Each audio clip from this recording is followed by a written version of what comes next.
Hi. ఇదిగో ఈ కొత్త సంవత్సరం మీకు ఇంపార్టెంట్ విషయం చెప్తున్నా. నిన్ను నమ్మిన వాళ్ళు నిన్ను మోసం చేసినారని నువ్వు బాధపడకే. కానీ గుడ్డిగా నమ్మడము నా తప్పేనని సరిపెట్టుకో. నిన్ను నమ్మమని వాళ్ళు చెప్పలా. అయ్యో నేను వాళ్ళని నమ్మా, నన్ను మోసం చేశారని ఎప్పుడు బాధపడకు. గుడ్డిగా నమ్మడము ఇది నా తప్పే.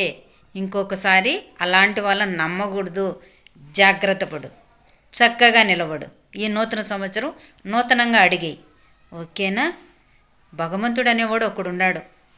కాలము ఊరికే వదిలిపెట్టదు. ప్రతి విధికి ఒక లెక్క ఉంటుంది. ఆ లెక్క ముదిరిపోయిన పొద్దు తప్పక వాళ్ళ మెడకి ఉరితాడైతే ఖాయం. కానీ అది నా పట్ల జరిగింది కదా తప్పు, నేనే శిక్షించాలి అని అనుకోకు. నీవు వాళ్ళ వల్ల ఇబ్బంది పడ్డావు కదా, నీ వల్లనే ఇబ్బంది పడాల్సిన అవసరం లే. ఇంకొకరి వల్ల వాళ్ళు ఇబ్బంది తప్పక పడతారు. కానీ వేచి చూడు అంతే. ఓకేనా? బాయ్. మరి ఇదే నేను అమ్మగా మీకు చెప్పబోయే మాట. బాయ్. నచ్చితే లైక్.